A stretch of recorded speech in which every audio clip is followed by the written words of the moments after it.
እናቴ ምንም ያደረግነው ነገር የለም። እኔ በህቴ ቀልድ አላውቅም። እኔ ብር ካየሁ ምንም አደርጋለሁ። እኔ እባብ አይደለም እንሽላሊት ምንም አያደርጉኝም። እሺ ዶክተሮቹ ለኔ የሚሆን ምንም መፍትሄ የላቸው። ረጋ ብለህ ነገሮችን ማሰብ አለብህ።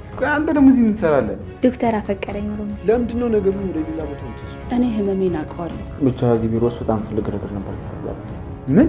ቆይ ማሚ ሳታዩ ነው የገባው? ራስሽ መጥተሽ ትጠብሽኛለሽ? ይኸውልሽ የኔና ምን አባን ያልከው አንተ? አንቺ የመርዝ ብልቃጥ ወንድ ልጅ በሴት ተደግሞበት አይታሰርም። አልሚ በዚህ በሌሊት የት ልትሄድ ነው? የኔ መሄድና ለመሄድ አንተን ይመለከታል? ሲጀመር አንተ ቆይ እዚህ ሰፈር በጣም እያየሁ ነው። ምንድን ነው? ሰራተኛዋ አደይ ክፍል 309 ተለቋል። ቤተሰብ እንግዲህ ዳኒ አደይን ሄዶ አስፈራርቷታል። ውዶችዬ ፍቅር እንግዲህ ከአደይ ላይ ብዙ ነገር እየጠነሰሰች ትገኛለች። ዶክተሩን እንግዲህ የሰላም ወንድም አስፈራርቶታል። ነገር ግን ጓደኛዋ ደርሶ አስጥሎታል ማለት ነው። ውዶችዬ ሰላም እንግዲህ ከሐኪም ቤት ወጥታለች። እንግዲህ የዴብ እናት አሁንም አደይ እና ዴብ እንዲጋቡ አልፈቀደችም። አሁንም ተመልሳ ጠንቋዩ ቤት ሄዳለች። ውዶችዬ ኪንጎና ቅምጥል መንገድ ላይ ሲመጡ እንግዲህ ቅምጥልን የሆነ ልጅ ለክፏት እንግዲህ ኪንጎ ደብድቦታል ማለት ነው። ውዶችዬ ቪዲዮ እስከ መጨረሻው እዩት። ሰላም ውድና የተከበራችሁ የቻናሌ ቤተሰቦች እንዴት ናችሁ? ያለው እግዚአብሔር ይመስገን ሰላም ነኝ። ሰላማችሁ በክርስቶስ ብዝት ይበልኝ። ለቻናሌ አዲስ ከሆናችሁ ሰብስክራይብ እንዲሁም ደግሞ ላይክ እና ሸር በማድረግ ቤተሰብ እየሆናችሁ ውዶችዬ ቪዲዮውን እባካችሁ ኮፒ ሊንክ አድርጉልኝ። ውዶችዬ ባለፈው ክፍል እንዳየነው እንግዲህ አደይ ጋር ሲቆፈቆፍ በሩ ነበር የሚያቆም የነበረው ድራማ ማለት ነው። ውዶችዬ እንዳያችሁ ዳኒ አደይ ጋር ሂዷል።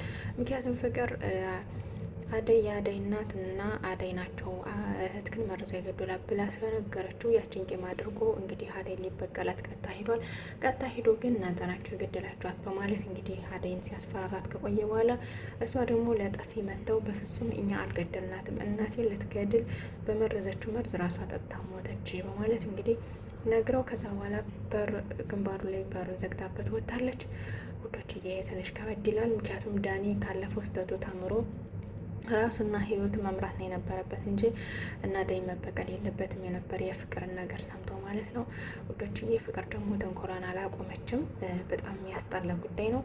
ለማንኛውም ውዶችዬ እንግዲህ አደይ ምንም አልሆነችም። እንግዲህ የዴብ እናት እንዳያቸዋት ወደ ጠንቋይ ቤት አሁን በድጋሚ ሄዳለች። ውዶችዬ ዶክተሩን ባለፈው እንግዲህ የሰላም ወንድም በቢላ ሊወገው እንዳያችሁት ያስፈራረው ነበር የሚያውቀው ማለት ነው። ውዶችዬ እንግዲህ የሰላም ወንድም ሊወገው እባክህን ተው፣ ተረጋግተህ አስብ። ይሄ የሐኪም ቤት ቦታ እንጂ ሌላ ነገር የማድረጊያ ቦታ አይደለም፣ እባክህን እያለ እንግዲህ እየለመነው ሳለ እንግዲህ ሰላም ጓደኛዋን እባክህን ሄድና እንትን በለው ጃምፖን ዶክተሩን እንዳይጎደው እባክህን ሄድ፣ ጃምፖ ከተናደደ በጣም ከባድ ነው በማለት እንግዲህ ሰደው ነበረ። እንግዲህ ልጁም ሄዶ አስጥሎታል ማለት ነው። ጃምፖንም ይዞት ወጥቷል። እባክህን ለፖሊስ እንዳልደውልባቸው ቀጥታ ብትወጡ ይሻላል ሲላቸው እንግዲህ ፖሊስ መጥቶ ሌላ ችግር ውስጥ ነው የምንገባው፣ ስለዚህ ብንወጣ ይሻላል በማለት እንግዲህ ገፋፍትሮ ይዞት ወጥቷል። ይዞት ከወጣ በኋላ እንግዲህ ሰላምን ደግሞ ነይ እንግዲህ አንቺ ተሽሎሻል፣ ምንድነው የምትጠብቂው? ስለዚህ እንውጣ በማለት እንግዲህ ይዟት ወጥቷል። እንግዲህ ይዟት ወጥቶ የሰላም ወንድም ጃምፖ ውጭ ላይ ወጥቶ ይሄን ዶክተርማ ቆይ ሳልገለው እያለ እንግዲህ ብዙ ነገር ያንቆራቆር ሳለ እህት ውስጥ ወጣ አግኝቷታል ማለት ነው። እንግዲህ ከጓደኛው ጋር ስላገኛት ምን እያረግሽ ነው? ለምንስ እየዞርሽ ከማንም ጋር እየተጣላሽ ለምንስ እኔን ታጣልኛለሽ? በማለት እንግዲህ ጠይቋታል። እሷም እንግዲህ ኧረ በፍጹም ከማንም ጋር አልጣላም፣ የትም አልዞርም፣ ከቤቴ ነው የምሄድ በማለት እንግዲህ ነግረዋለች። ከዛም እሺ በቃ ቀጥታውን ቤት ሄድ በማለት ጓደኛዋ ደግሞ ሊከተላት ወይ ሲለው በፍጹም እንድትከተላት አልፈልግም በማለት እንግዲህ ብቻዋን እንድትሄድ አድርጓታል። ከዛም እንግዲህ ብቻዋን እየሄደች ጓደኛውን እንግዲህ ናና የሆነ ስራ አለ ስለዚህ ታሳራኛለህ በማለት ሲጠይቀው በፍጹም ያነ ስራ እኮ ድጋሚ ሸፔ ነው የሚያስገባኝ፣ ስለዚህ ድጋሚ ሸፔ መግባት ደግሞ አልፈልግም በማለት ጓደኛውም ጣጥሎት ሂዷል። እንግዲህ ጃምፖ ያንን ስራ ግዴታ ብር ለማግኘት ሲል ሊሰራ እየተገደደ ይገኛል ማለት ነው። እንግዲህ መግባት አለብኝ እያለም ሲል ነበረ። ለማንኛውም ውዶችዬ እንግዲህ የዴብ እናት እንግዲህ ለዘበኛው እያንቀላፋ ባለበት ታይም መታ ቀስቀሳ። ከዛም በኋላ እንግዲህ ብር እሰጥሃለሁ፣ ስለዚህ ሌሊት ላይ ታስወጣኛለህ፣ በሩን ከፍተህ በጧት ነው የምወጣ በማለት እንግዲህ ማታ ሰዓት ተነጋግረው ተኝታለች ማለት ነው ውዶችዬ። እንግዲህ ሩታ ዶክተሩ እንዳፈቀራት እና ፈቅርሻለሁ ብሎ እንደነገራት ለሮሚ ነግራታለች። ሮሚም እንግዲህ ምናልባት እንደዚህ ሊልሽ ይችላል፣ ነገር ግን አፈቅርሻለሁ ቢልሽም ሁሉም ነገር ከሱ ነው እንትን ማለት ያለብሽ እንጂ አንቺ ፑሽ እንዳታደርጊው፣ እሱ ራሱ ነው ፑሽ ማድረግ ያለበት እያለች እንግዲህ ስትላት ነበረ። ሩታም እንግዲህ እውነትሽን ነው በቃ ዝም ልበል ምናምን እያለች እንግዲህ ስትል ነበር። አዎ መረጋጋት አለብሽ፣ ስለዚህ አንቺ ነገሮችን ሁሉ ቀደም ሳትይ ዝም ብለሽ ዝም በይ፣ ስለዚህ ራሱ ፑሽ ያድርግ እያለች ስትላት ነበረ ማለት ነው ውዶችዬ። ሮሚ እንግዲህ ከሄኔ ፍቅር ይዟታል። ምክንያቱም ይሄኔ ቸኮሌት ባለፈው ሰጥቷት እንዲሁም ደግሞ ውጭ ላይ ማግኘት እንደሚፈልግ ነግሯት ነበር እና አሁን እንዴት ላድርገው? አሁን ውጭ ላይ ሳላገኘው ብቀር ደግሞ ወደ ቤት ነው ቀጥታ የሚመጣብኝ፣ ስለዚህ ምን ማድረግ አለብኝ እያለች እንግዲህ ስታምሰለስል ክችን ቆማ፣ ከዛም እንግዲህ ለሩታ ሂጅ መናገር አለብኝ በማለት እንግዲህ ለሩታ መታ ከክላስ ነግራታለች። ከዛም እንግዲህ ሩታ በቃ እኔ እትዬንም አስፈቅድልሻለሁ፣ ልብስም እኔ አዘጋጅልሻለሁ፣ ቆንጆ ልብስ ለብሰሽ ትወጫለሽ፣ ስለዚህ አንቺ ማግኘት አለብሽ ሄኔን፣ ሄኒ በጣም ምርጥ ሰው ነው፣ እድል እንዳያመልጥሽ፣ በዛ ደግሞ ዶክተር ነው እያለች እንግዲህ ስትመክራት ነበረ።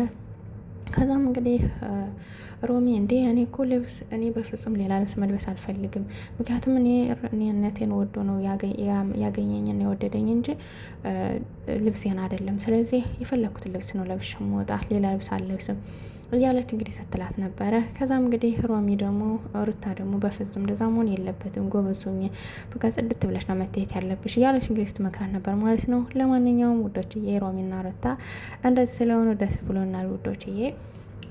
እንግዲህ ፍቅር ከዳኒ ጋር ተገናኝታለች። ዳኒ እንግዲህ አደይ እንደዛ ካስፈራራ በኋላ ወደ ቤት ሲመለስ አጋጣሚ ዳንና ማለት ፍቅርን አግኝቷታል። ከፍቅር ጋር እንግዲህ እያወሩ ከዛም በኋላ ለምን ፊት ለፊት አደይን ተጋፈጥካት? ቀስ አድርገህ በፍቅር መልክ ነው እንጂ ለምን እንደዚህ ፊት ለፊት እንትን እየጠረጠረችማ ጥሩ አይደለም፣ ሳይጠረጥሩ ነው እንጂ በማለት እንግዲህ ስትለው ነበረ። እንግዲህ ዳኒም እሺ እውነትሽን ነው በማለት እንግዲህ ወደ ቤት ተባብለው ከቤቱ ይዟት ሄዷል።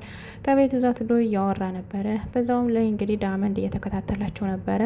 እንግዲህ ከዳኒ ቤት ቆይታ ስትወጣ ዳመንድ እጇን ይዞ ሲቆለማምዛት ምን እየሰራሽ ነው ዳኒ ጋር ምንስ የመርዝ ብልቂያጥ እየዘራሽ ነው በማለት እንግዲህ ሲያጨናንቃት ነበረ። ልቀቀኝ እጄን እያለ ኦኦ ስትል እንግዲህ ጃምፖ ደርሶ አድኗታል ማለት ነው። ወግድ ሴት ልጅ እንደዚህ ማድረግ ክልክል ነው በማለት እንግዲህ አድኗታል። እሱ እንደዚህ እያለ ከእሱ ጋር ሲጋተት ፍቅር እንግዲህ ጣጥለው ሮጣለች ማለት ነው ውዶችዬ። ዳመንድ እንግዲህ የእህቱ መከታ ትላላችሁ።